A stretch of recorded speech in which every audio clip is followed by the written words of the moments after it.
Hello, everybody. I'm Bill Anderson. I've got Coach Grooms and Coach Edie with me. We're going to talk a little community Viking football. Coach, tough game for you all. For y'all, 68-0 to Cascade. Talk a little bit about how the game started and how things went the way they went. Well, game started pretty good as far as defense went. We went out there. I mean, we gave up a touchdown, but we made them drive. We got the ball back. We moved the ball very, very well. And then we ended up shooting ourselves in the foot. We had a new center out there going. I said we tried to, through practice, we tried to simulate the sound of Cascade's band by, using music and everything, trying to tell them how loud it was going to be. But when you're dealing with a lot of kids that's never had to face it before, they didn't understand. So we was messing up the snap, trying to get it off, had a bunch of false starts because we couldn't hear it. So that put us, any drive we had always pulled us back. Right. Yeah, I mean, we punted pretty good. Yeah, we punted pretty good. So we was able, we put James in, James Boland. He's never punted before. He had a pretty good job doing it. He was able to get it roll. And Austin Stickler was running down the field pretty good, make sure they didn't get any returns. I said, then we'd battle. We'd get them to like third and 6, 3rd and 7, and give up a play. It ended up in the end zone, and here we go again. I think the second drive was about the same. Yeah. I think it was 15-0 start of the second, and we thought we was good. It was like, all right, 15-0, we'll get it rolling, if we can get the snap right. But we kept shooting ourselves in the foot on that one, and then all of a sudden it just started snowballing.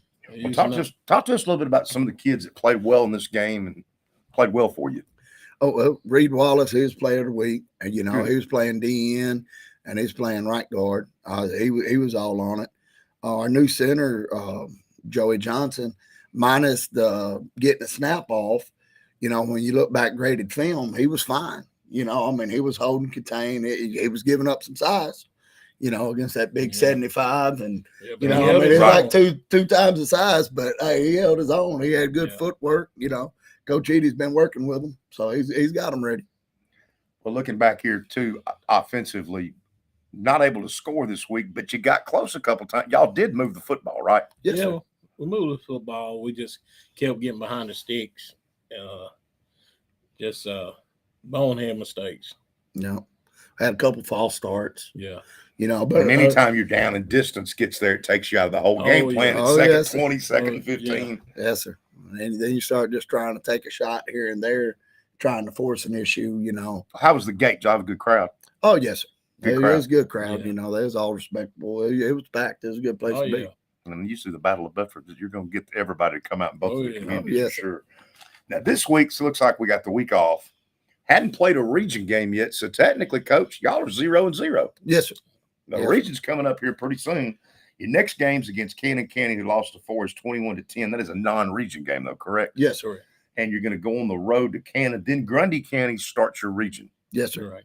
And that's on the road. Sequatchie County, I think Sequatchie County must be pretty good. Sequatchie County's pretty good. They've always been good, since they got that new coach. I can't remember his name. I think he came out of Fayetteville. I can't remember his last name. I know him very well, but since they showed up, they put in that air raid offense and spreading it out. But in years past, we've been able to keep up with them, keep it close. Still ain't came out on the other side of it yet, right. But we're able to hopefully confuse them and cause some problems in the coverage. They got beat this week. They got beat by South Pittsburgh, and a lot of people lose to South Pittsburgh. Oh, yes. South Pittsburgh's got a good program. And then later on the season, we got Giles County's a regional game, and I still don't see how you all are in the same region with Giles County. It just does not make sense to me that Giles County's in your all's region. Yeah, I know. That's one of them things you got to go with, Because that's one thing. If nobody's been down there, their high school stadium is one of the best. Oh, yeah. It reminds me of a college. Oh, yes. It's better a than some beautiful of them. facility down there. The track and everything really nice down there. And you got Red Bull and Springs and Watertown. But looking ahead, you got a bunch of young kids. These freshmen and sophomores. Does this bye week help you heal up a little bit? Maybe get some kids back fully healthy to make a run down here in the region? Oh, yes, sir. Oh, yeah. We've been blessed. We really haven't had that much injury. No. We've had some people banged up here and there, but the majority of them, they're all in. They're there. You know, we was working this week a whole lot on skill development. You know, Right. make sure the wide receivers know what they're running. We installed a few things, getting ready for Grundy. You know, nobody's seen yet, so we're looking excited for it. Well, everybody, today's show is brought to you by RAD Enterprises, Bedford County's premier power washing, 931-536-5246. And somebody says there's something wrong with your roof, let these guys come out and pressure wash your roof before you go replacing it. You might be surprised. Give them a call, RAD Enterprises. Big weekend this weekend from college and high school and everything else. Coaches, I'm going to put you on the spot. Give me a score, Tennessee, Florida. Tennessee 21, Florida 18. Tight ball game. Yep. Coach Edie, the line's 7. 28-21. All right, guys, I'm going to go with a big one for the Vols. I'm going to go 35-20.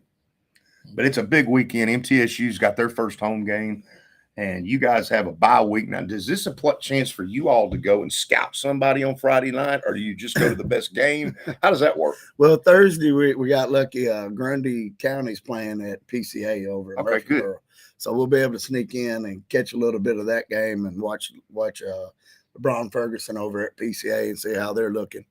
And since we scrimmaged, you know, LeBron in the fall, you know, so we'll be able to judge kind of what Grundy really is, you know. So that'll help us. But Friday night, we'll probably just go find the best game we want to watch, go watch it. Right, and then there's going to be some good ones out there too. Oh, yeah. Good ball games. Guys, we really appreciate it.